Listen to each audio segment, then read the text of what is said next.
Hola, ¿qué tal? Muy buenos días. Sean bienvenidos a la primera clase virtual de la asignatura Seguridad Industrial, Ambiente e Higiene Ocupacional del programa Administración de la Universidad Nacional Experimental Rafael Mario Baral, sede Coro.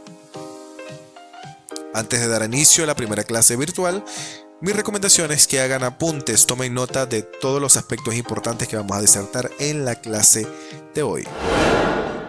Luego de esta recomendación vamos a dar inicio con los conceptos básicos de seguridad, iniciando con higiene industrial, que es aquella profesión que se dedica única y exclusivamente a la prevención y control de riesgos originados por los procesos, por las actividades, por las acciones que llevamos a cabo para desempeñar nuestro trabajo en el día a día. El segundo concepto es seguridad industrial, el cual se define como el conjunto de normas y principios encaminados a prevenir precisamente la integridad física del trabajador. Obviamente, esto incluye el buen uso y cuidado de las máquinas, equipos, herramientas, instalaciones, entre otros. Otro par de conceptos que nos generan cierta confusión son peligro y riesgo. Estos dos elementos generalmente los confundimos y llegamos a pensar que ambos son lo mismo. En la realidad es que peligro es aquella fuente o situación que nos puede causar alguna lesión, ya sea en condición o en términos de daño humano o hasta incluso que nos pueda afectar de alguna manera económica. Es decir, es aquella fuente o situación que nos puede causar alguna lesión, ya sea en condición o en términos de daño humano. En cambio, el riesgo es una combinación de que la probabilidad de que ocurra un suceso y la severidad del daño. Ok, para que lo entendamos muchísimo mejor, podemos decir de que el peligro siempre está presente. Por ejemplo, en la calle vemos una serie de peligros que existen a pesar de que no haya nadie presente. Es decir, en una calle podemos encontrar baches, postes, muros, cables transmitiendo energía, incluso que se pueda caer algún objeto que venga desde algún techo o que se desprenda alguna construcción, entre otras. Es decir, el peligro siempre va a estar presente en todo momento. Pero cuando llega la gente, cuando las personas nos hacemos presentes en estos lugares donde hay una serie de peligros, estos peligros se convierten en riesgos. Es decir, al estar un banco existe el riesgo de que la gente se caiga, se tropieza, sufra algún esguince, alguna lesión. También al ir caminando o al estar utilizando el teléfono distraído, esto simplemente puede ocasionar un accidente o que algún objeto, en este caso un vehículo, nos pueda ocasionar alguna lesión grave. Sí, son dos conceptos distintos, pero en la actualidad se utilizan de manera incorrecta. Dos conceptos que generalmente también confundimos y que creemos y sobre todo pensamos conocer son el concepto de incidente y accidente.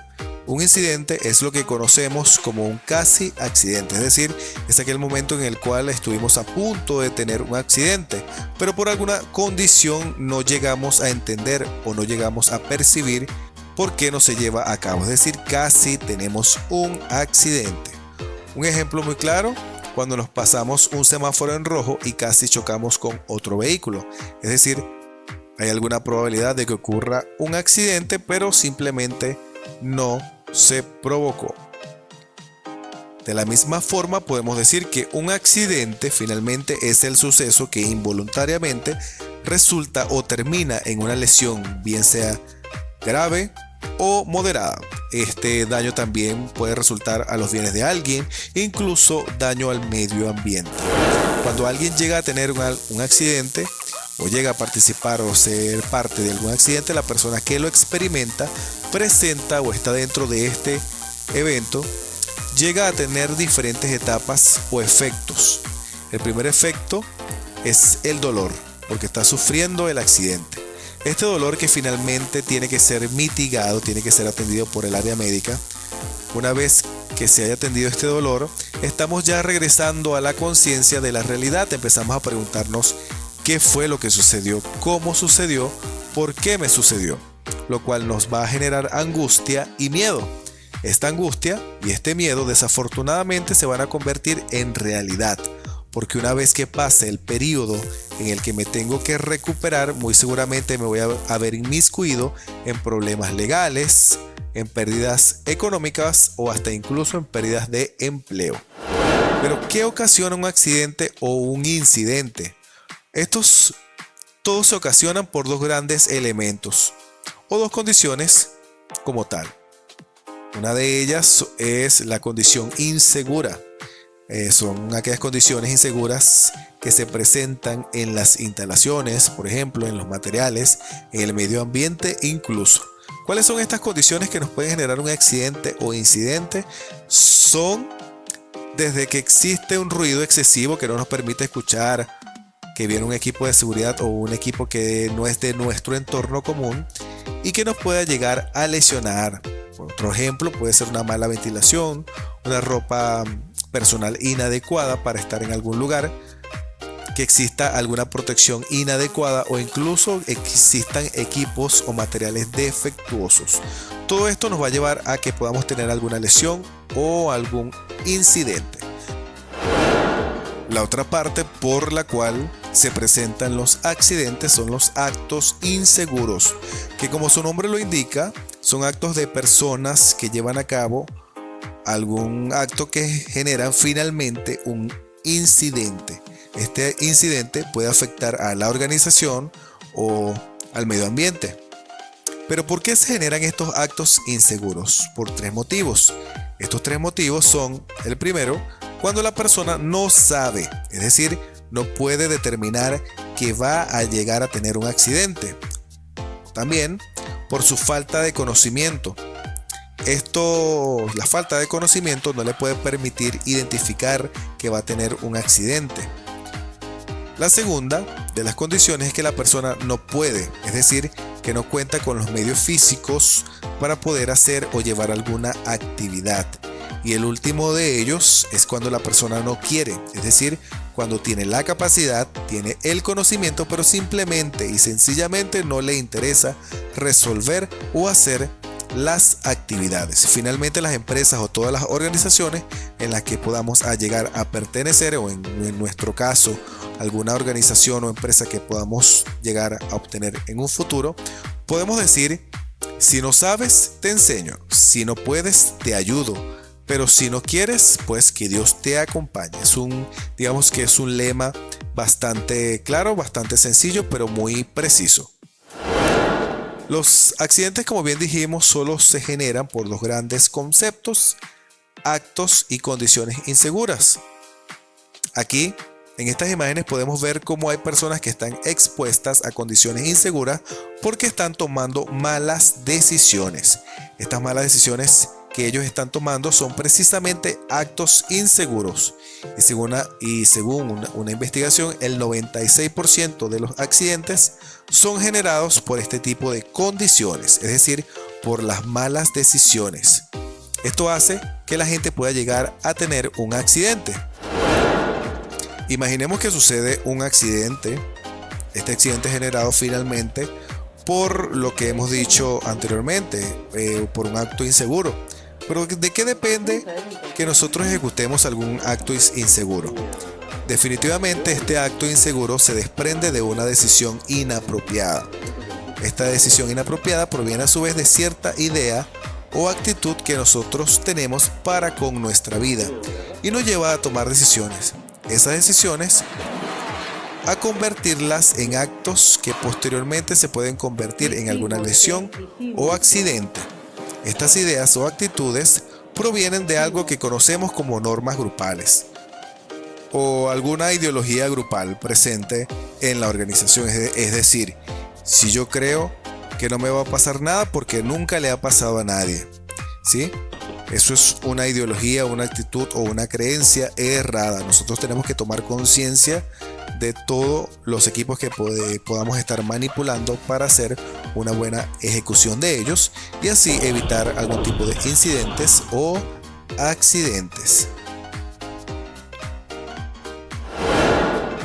El Instituto Nacional de Prevención, Salud y Seguridad Laborales es un ente gubernamental encargado de la fiscalización, sanción e impulso para el cumplimiento de la Ley Orgánica de Prevención, Condiciones y Medio Ambiente de Trabajo a nivel nacional. También delega la ejecución de la política nacional en materia de promoción, prevención y atención de la salud y la seguridad laboral, avalando el cumplimiento de la normativa del área y así garantizar las óptimas condiciones de trabajo a todos los trabajadores y trabajadoras. Los accidentes de trabajo se han hecho presentes en la mayoría de las empresas con procesos productivos que implican riesgos mayores para la integridad física de un trabajador. Es por eso que es necesario explicar los pasos básicos para declarar un accidente de trabajo. Como primer requisito o paso para poder declarar un accidente, la empresa debe estar registrada en la página web de la institución, donde se le otorgará un número de registro. Esto está estipulado en el artículo 37 del Reglamento de Ley Orgánica de Prevención, Condiciones y Medio Ambiente de Trabajo. También al momento de que ocurra un accidente se hará una declaración inmediata dentro de un lapso de 60 minutos siguientes a la ocurrencia del accidente, ¿sí? Al momento que suceda un accidente solamente tenemos 60 minutos para declarar en la página web el accidente o la ocurrencia del accidente. Y por último, una vez firmados y sellados, estos documentos o estas planillas se estarán guardando en archivos bien clasificados para su uso posterior y tener una fuente al momento de hacer los cálculos mensuales de estadística de accidentes. A continuación vamos a ver un material sobre las nociones básicas de los primeros auxilios. Los primeros auxilios son los pasos iniciales que se deben hacer cuando una persona se encuentre en una situación de urgencia médica, ya sea por accidente o causa traumática, o una alteración aguda de su salud. Para poder brindar los primeros auxilios, la premisa básica siempre es la seguridad de aquel que va a prestar su ayuda. Si no se garantiza, no debe de poner en riesgo su vida. Asimismo, de ser posible, se debe contar con equipo básico de protección, como guantes, gogles y cubreboca. Una vez que ya cumplimos los pasos anteriores, nosotros nos podemos acercar a la víctima para valorar. Lo primero que tenemos que hacer es un estímulo táctil y uno verbal para ver si la persona se encuentra consciente. De esta forma: señor, ¿me escucha? ¿Se encuentra usted bien? Si no responde, nosotros procederemos a revisar pulso y ventilación para ver si la persona no se encuentra en un paro cardiorrespiratorio. En caso de que encontremos pulso y ventile, entonces nosotros podemos empezar a valorarlo con la secuencia ABC, la cual implica A, vía aérea permeable y apoyo cervical; B, valoración de la ventilación; y C, valoración de la circulación.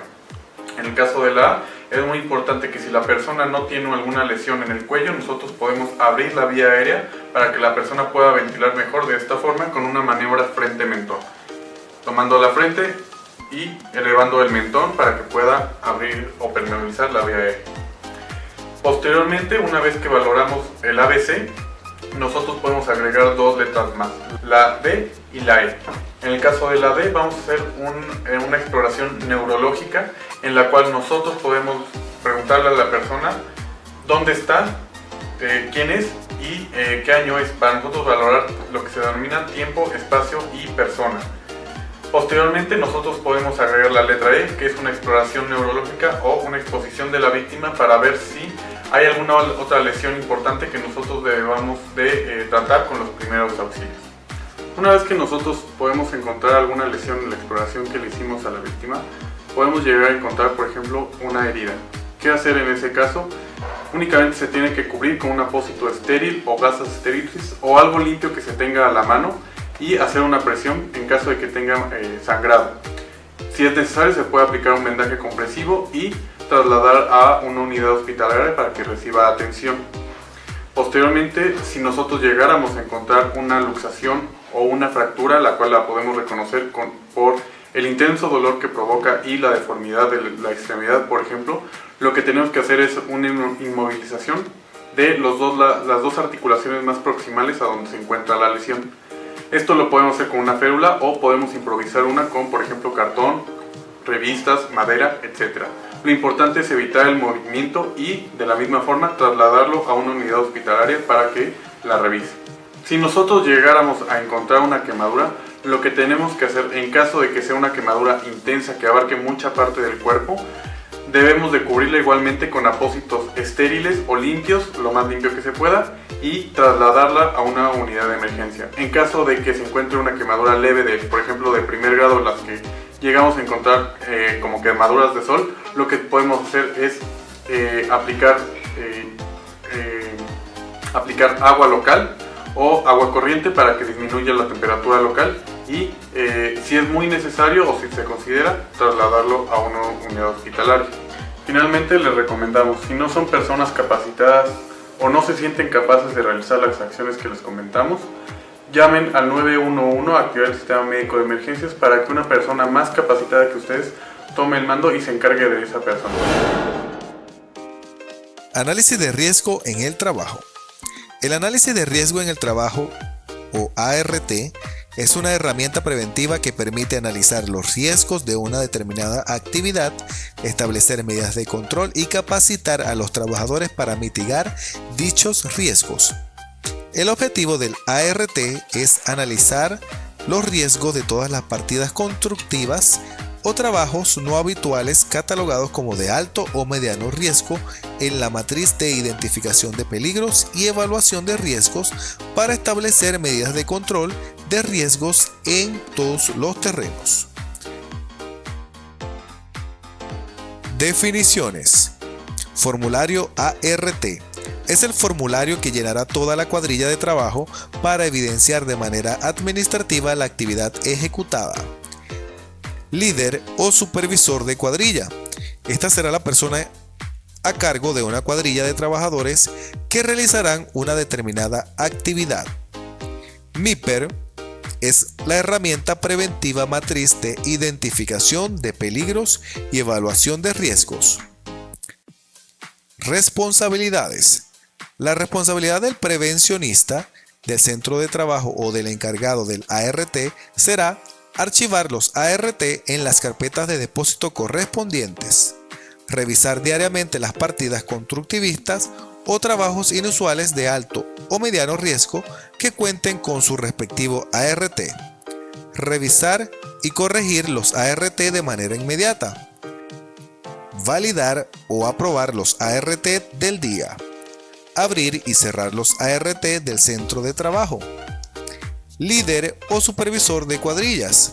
Las responsabilidades que tendrá el líder o supervisor de cuadrillas será llenar el ART en conjunto con los trabajadores ejecutantes de la tarea, capacitar a los trabajadores acerca del llenado del ART, tomar las firmas de los trabajadores ejecutantes de la labor, entregar los formularios ART al prevencionista del centro de trabajo o al encargado del ART.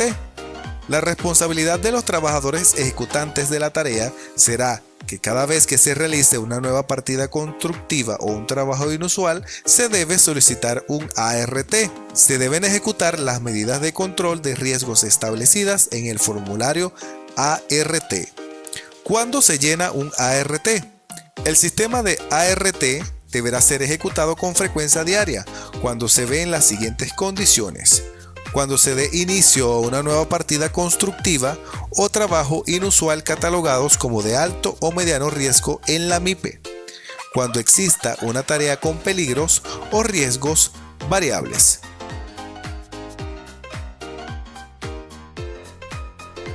¿Cómo se hace un ART? Se deberá ejecutar los siguientes pasos cronológicos para la ejecución del análisis de riesgo en el trabajo. Paso número 1. Antes de comenzar una determinada partida constructiva o trabajo inusual, se deberá reunir el líder de la cuadrilla o supervisor con todos quienes ejecutarán la labor y juntos deberán analizar la tarea con el formulario ART. Paso número 2.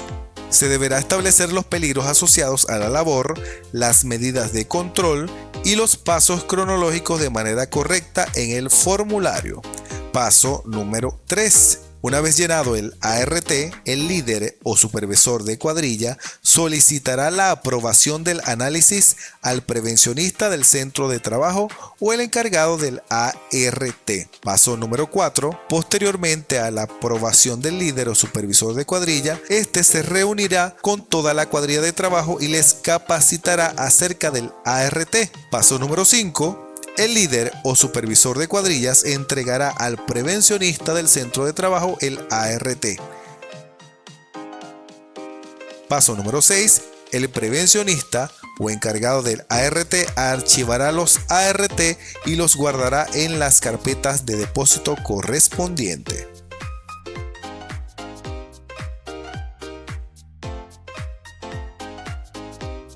Es importante la evaluación, ejecución y realización del ART a la hora de realizar cualquier tipo de trabajo, ya que se evalúa de manera futura los posibles accidentes para prevenirlos.